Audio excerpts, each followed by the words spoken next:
week's guest reader is Miss Tracey Shepard, first grade teacher. Miss Shepard goes above and beyond to make sure she meets all of her students' needs. We hope that you enjoyed this week's story.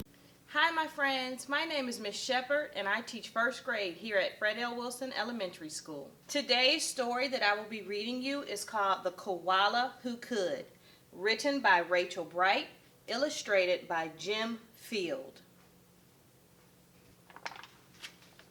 In a wonderful place where the day was just dawning and the breezes blew soft on a warm golden morning, in a place where the creatures ran wild and played free, a koala called Kevin clung to a tree. There he is. A nicer gray fellow you never would meet, as soft as a soft thing from ear tufts to feet.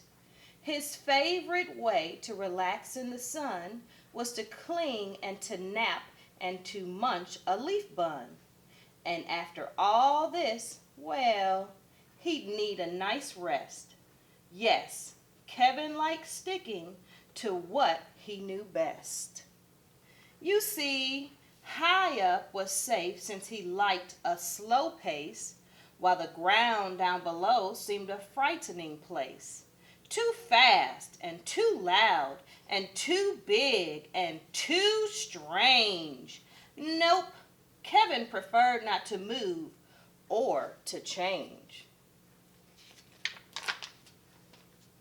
So he clung to his tree as he knew what to do, and was never too keen to try anything new.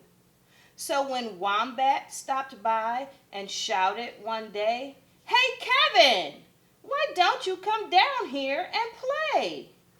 I think," he replied, "I should stay on my plant.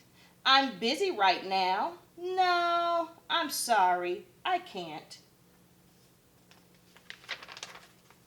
"Why not?" cried the Roos with a super loud cheer. "Yes, why?" called the Dingoes. "There's nothing to fear." But Kevin, who'd never been one to act fast, said, "I've clinging to do, but it's nice that you asked." As Kevin sat watching them chatter and share, a part of him wished he could join in down there. There he is. But he knew he'd miss home. It was dark and so late. The whole thing was risky. Adventure could wait. Whatever the invite, he'd always say no. Oh dear, it seemed Kevin just couldn't let go. So his life was the same, no matter the day. The weeks came and went, and the months rolled away. And Kevin stayed still while the world moved around, until he awoke to a worrying sound. Tap, tap, the sound went. Well, this was a blow. Tap, tappity, tap, tap, tap, tap. Oh no! "Uncling," the crowd called, which had gathered below. "Leap and we'll catch you. Just let yourself go." But Kevin was scared. "Let go? No, I shan't." "I won't," shouted Kevin. "Oh dear, I just can't." Woof!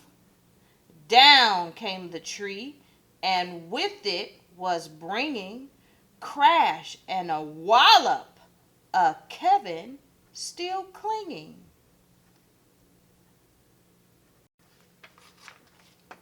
Kevin, he carefully opened one eye and looked up at the love staring down from the sky. Then one paw by one paw, he loosened his hold. He felt springy and light and happy and bold. The worst he could think of had now come to pass, and he was just fine. Why, he felt quite first class. So when Wombat leaned over and held his paw out, Kevin no longer felt worry or doubt. When Dingo asked, "Now will you come out to play?" the crowd all joined in with a, "What do you say?" And even though this wasn't part of his plan, Kevin replied, "Yes, I think that I can." And Kevin from then on was always can do, because life can be great when you try something new.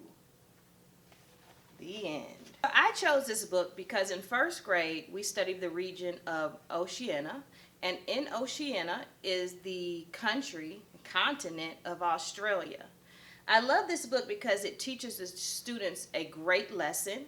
If you turn to the back of the book, there's a blurb that says, "Sometimes a little change can open your world to big possibilities." So Kevin went from I can't to I can.